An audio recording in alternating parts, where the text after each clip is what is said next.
এখনকার বিশেষ বিশেষ খবর। আবার যোজনা প্রকল্পে উপভোক্তাদের বাড়ি তৈরির টাকা দেওয়ার আগে পরিচয় সহ অন্যান্য নথি আরও এক দফা খতিয়ে দেখতে রাজ্যের প্রতিটি পঞ্চায়েতে বিশেষ শিবিরের আয়োজন করা হচ্ছে। রাজ্যের বিশ্ববিদ্যালয়গুলির অধিকাংশতেই স্থায়ী উপাচার্য নিয়োগের বিষয়ে রাজ্যপাল সিভি আনন্দ বোস সম্মতি দিয়েছেন। ভোটার তালিকার সংক্ষিপ্ত সংশোধন কর্মসূচি 2025-এর বিশেষ প্রচার আজ শেষ দিন। পশ্চিমবঙ্গে রাজ্যসভার একটি শূন্য আসনে উপনির্বাচনের জন্য মনোনয়ন পেশের কাজ শুরু হয়েছে।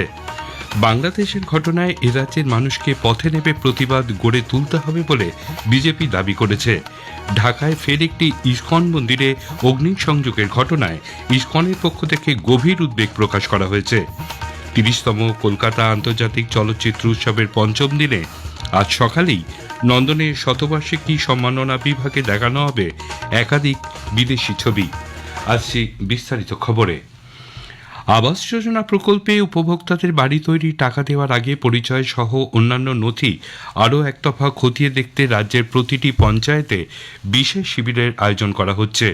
ওই শিবিরে গিয়ে সংশ্লিষ্ট উপভোক্তা নিজের নাম, ব্যাংকের সমস্ত তথ্য যাচাই করে সম্মতি দেওয়ার পর পোর্টালে উপভোক্তা নামের সঙ্গে তার আধার নাম্বারের সংযুক্তিকরণ করা হবে। উপভোক্তার পরিচয় নিশ্চিত করতে বায়োমেট্রিক ব্যবস্থা রাখা হবে। এছাড়াও যে মোবাইল নাম্বারের সঙ্গে আধার কার্ডের সংযুক্তিকরণ করা রয়েছে সেই মোবাইল নাম্বারের ওটিপির মাধ্যমে পরিচয় যাচাই করা হবে। সম্পূর্ণ প্রক্রিয়া সম্পন্ন হওয়ার পর আবাসের চূড়ান্ত নামের তালিকায় সংশ্লিষ্ট ব্যক্তির নাম তোলা হবে বলে প্রশাসনিক সূত্রে জানা গেছে। উল্লেখ্য, 15ই ডিসেম্বরের পর আবাসের টাকা বিলি করা হবে বলে মুখ্যমন্ত্রী মমতা ব্যানার্জি আগেই ঘোষণা করেছেন। রাজ্যের বিশ্ববিদ্যালয়গুলির অধিকাংশতেই স্থায়ী উপাচার্য নিয়োগের বিষয়ে রাজ্যপাল সিভি আনন্দ বোস সম্মতি দিয়েছেন। রাজভবন সূত্রে খবর, 36টি বিশ্ববিদ্যালয়ের মধ্যে রাজ্যপাল 34টি বিশ্ববিদ্যালয়ের জন্য স্থায়ী উপাচার্যদের নিয়োগপত্রে স্বাক্ষর করেছেন। প্রথম পর্যায়ে প্রেসিডেন্সি, বর্ধমান, বাঁকুড়া, কল্যাণী, সিধু কানু বিশ্ব এবং রানী রাসমণি গ্রিন বিশ্ববিদ্যালয়ের স্থায়ী উপাচার্যের নাম প্রকাশ্যে এসেছে। প্রেসিডেন্সির উপাচার্য করা হয়েছে নির্মাল্য নারায়ণ চক্রবর্তীকে। বর্ধমান বিশ্ববিদ্যালয়ের দায়িত্বে শঙ্কর কুমার নাথ, বাঁকুড়ায় রূপকুমার বর্মন, কল্যাণী বিশ্ববিদ্যালয়ের কল্লোল পাল, সিধু কানু বিশ্ববিদ্যালয়ের পবিত্র কুমার চক্রবর্তী এবং রানী রাসমণি গ্রিন বিশ্ববিদ্যালয়ের উপাচার্য করা হয়েছে অমিয় কুমার পণ্ডাকে। স্থায়ী উপাচার্য নিয়োগের জট কাটার পরই রাজ্যপালের সিদ্ধান্তকে স্বাগত জানিয়েছেন শিক্ষামন্ত্রী ব্রাত্য বসু। নতুন উপাচার্যদেরও শুভেচ্ছা জানান তিনি। যাত্রী সুরক্ষা ও রাস্তার যানজট এড়াতে রাজ্য সরকারের পরিবহন দপ্তর বেশ কিছু নির্দেশিকা জারি করেছে। ওই নির্দেশিকায় বলা হয়েছে, পরিষেবা সংক্রান্ত অভিযোগ জানানোর জন্য প্রতিটি বাসে বাধ্যতামূলকভাবে অভিযোগ বাক্স রাখার পাশাপাশি স্টপেজে যাত্রী তোলার জন্য 1 মিনিটের বেশি বাস দাঁড় করালে জরিমানা করা হবে। চালক কন্ডাক্টরদের নিয়োগের ক্ষেত্রে তাদের অতীত অভিজ্ঞতা বা তাদের বিরুদ্ধে অভিযোগের বিষয়টি বাস মালিককে খতিয়ে দেখতে হবে। চালকদের লাইসেন্সের কপি বাসে আটকে রাখতে নির্দেশ দেওয়া হয়েছে। বাস নিয়ে রাস্তায় নামার সময় রাজ্য সরকারের অ্যাপে ঢুকে কিউআর কোড স্ক্যান করে গাড়ি চালু করতে হবে বলে নির্দেশিকায় জানানো হয়েছে। ক্ষুদ্র, মাঝারি ও অতি ক্ষুদ্র শিল্পে রাজ্যের উত্তরবঙ্গের 3 জেলা থেকে 800 কোটি টাকা বিনিয়োগের প্রস্তাব এসেছে। মালদা কলেজ অডিটোরিয়ামে গতকাল আয়োজিত সিনার্জি এনক্লেভে মালদা ছাড়াও 2 দিনাজপুরের প্রায় 700 শিল্পোদ্যোগী অংশ নেন।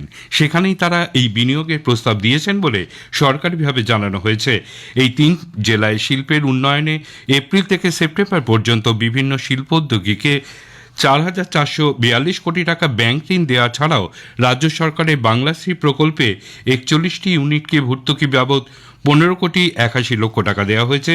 এছাড়াও ভবিষ্যৎ ক্রেডিট কার্ড প্রকল্পে 95 কোটি 37 লক্ষ টাকা দেওয়া হয়েছে বলে সরকারিভাবে জানানো হয়েছে।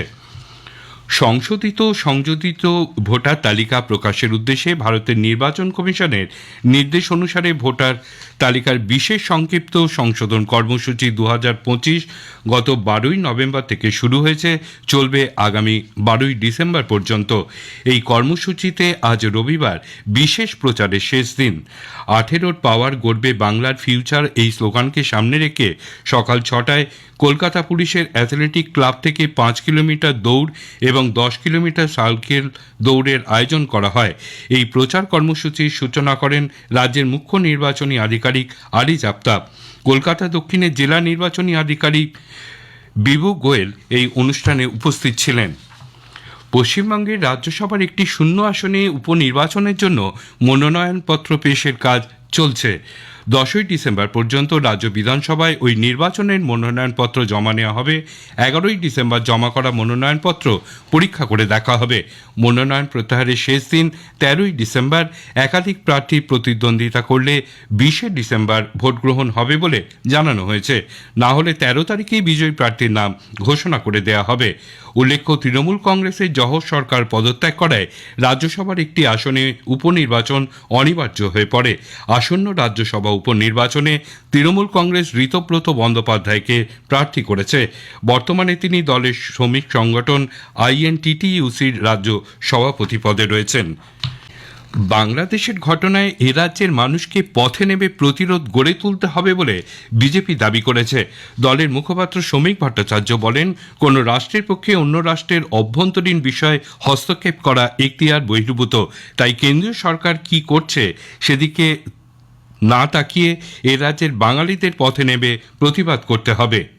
পরিবর্তন যেটা আনতে হবে, মানতে হবে সমস্ত মানুষকেই। পশ্চিমবঙ্গের বাঙালিরা যদি না মনে করে যে ওপার বাংলায় যে মানুষগুলো আছে ওরা আমাদের রক্ত, আমাদের ভাই, আমাদের মা আক্রান্ত হচ্ছে, আমাদের বোন গণধর্ষিতা হচ্ছে, যতক্ষণ না বাঙালি রাস্তায় নেমে প্রতিবাদ করবে ততক্ষণ প্রেসের বিল্ডিং হবে না। বাংলাদেশের ঢাকায় ফের একটি ইসকন মন্দিরে অগ্নিসংযোগের ঘটনায় গভীর উদ্বেগ প্রকাশ করেছেন ইসকন কলকাতার সহ সভাপতি রাধারমন দাস। এক বেসরকারি টিভি চ্যানেলে ঘটনায় গভীর উদ্বেগ প্রকাশ করে তিনি বলেন, ওই অগ্নিসংযোগের ঘটনায় ওই মন্দির ও বিগ্রহ নষ্ট হয়েছে। বাংলাদেশের ইসকন কর্তৃপক্ষ সে দেশের সরকারের সঙ্গে সর্বদা যোগাযোগ রাখছে বলেও তিনি জানান। এ ব্যাপারে বাংলাদেশ সরকার নিরাপত্তার আশ্বাস দিয়েছে এবং ইসকনের বড় বড় মন্দিরের নিরাপত্তা ব্যবস্থা করা হয়েছে। বাংলাদেশে হিন্দুদের ওপর অত্যাচার ও ইসকনের মহারাজ চিন্ময় প্রভুর গ্রেপ্তারের প্রতিবাদে ও বিলম্বে তার মুক্তির দাবিতে নদিয়ার রানাঘাটের প্রতিবাদ মিছিলে সামিল হয় হিন্দু সনাতনী সম্প্রদায়ের মানুষজন। গতকাল বিকেলে রানাঘাট ফ্রেন্ডস ক্লাব ময়দান থেকে হিন্দু সনাতনীদের ওই মিছিল রানাঘাটের বিভিন্ন রাস্তা ঘুরে রানাঘাট কলেজ প্রাঙ্গণে শেষ হয়। এক মহিলাকে ধর্ষণের অভিযোগে রজত দত্ত নামে বছর 60-এর এক বৃদ্ধকে গ্রেপ্তার করেছে বর্ধমান মহিলা থানার পুলিশ। কলকাতায় স্মৃতি থানা এলাকার বাসিন্দা ওই ব্যক্তি বর্ধমান থানা এলাকায় ভাড়া বাড়িতে থাকত। গতকাল ভোররাতে তাকে গ্রেপ্তার করা হয়। ধৃতকে গতকালই বর্ধমান সিজেএম আদালতে পেশ করা হলে বিচার বিভাগীয় হেফাজতে পাঠিয়ে 21শে ডিসেম্বর ফের আদালতে পেশের নির্দেশ দেন সিজেএম। কলকাতার হেস্টিংস থানা এলাকায় ডিএল খান রোডে গতকাল রাত 9টা নাগাদ একসঙ্গে 2-3টে গাড়ি নিয়ন্ত্রণ হারিয়ে একে অপরকে ধাক্কা মারে। ঘটনাস্থল থেকে একটি গাড়িকে রেকারে করে সরিয়ে নিয়ে যাওয়া হয়। হতাহতের কোনো খবর নেই। অপরদিকে কালীঘাট এলাকার মদনপাল লেনে গতরাত একটি বহু পুরনো দোতলা বাড়ির একাংশ ভেঙে পড়ে। দমকল কর্মী এবং স্থানীয় বাসিন্দারা ওই বাড়ির বাসিন্দাদের দ্রুত উদ্ধার করে, তবে হতাহতের কোনো খবর পাওয়া যায়নি।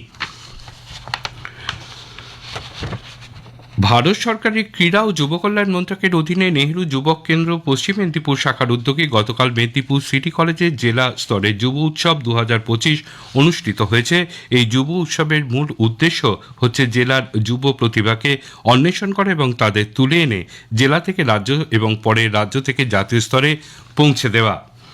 রাজ্যে এখনও তেমনভাবে শীতের আমেজ অনুভূত না হলেও আগামী সপ্তাহের মাঝামাঝি থেকে তাপমাত্রা কমবে বলে জানিয়েছেন আবহাওয়া দপ্তরের পূর্বাঞ্চলীয় প্রধান ডক্টর সোমনাথ দত্ত। 8 তারিখে মেনলি উত্তরবঙ্গের কয়েকটি জেলায় অতি হালকা থেকে হালকা বৃষ্টি, 2-1 জায়গায় বিক্ষিপ্ত হওয়ার সম্ভাবনা আছে। 9 তারিখে আলিপুরদুয়ার এবং কোচবিহার এই দুটি জেলা বাদ দিয়ে উত্তরবঙ্গের সবকটি জেলাতেই ভেরি লাইট থেকে লাইট রেন হওয়ার সম্ভাবনা আছে। দার্জিলিং এও কিন্তু স্নোফলের সম্ভাবনাও রয়েছে। 11 তারিখ থেকে আমাদের পশ্চিমবঙ্গের সব জেলায় মিনিমাম টেম্পারেচার ফল হওয়া শুরু হবে। 30তম কলকাতা আন্তর্জাতিক চলচ্চিত্র উৎসবের পঞ্চম দিনে সকালেই লন্ডনের শতবার্ষিকী সম্মাননা বিভাগে দেখানো হবে মার্লন ব্র্যান্ডো অভিনীত 1972 সালে তৈরি আমেরিকা যুক্তরাষ্ট্রের ছবি দ্য গডফাদার।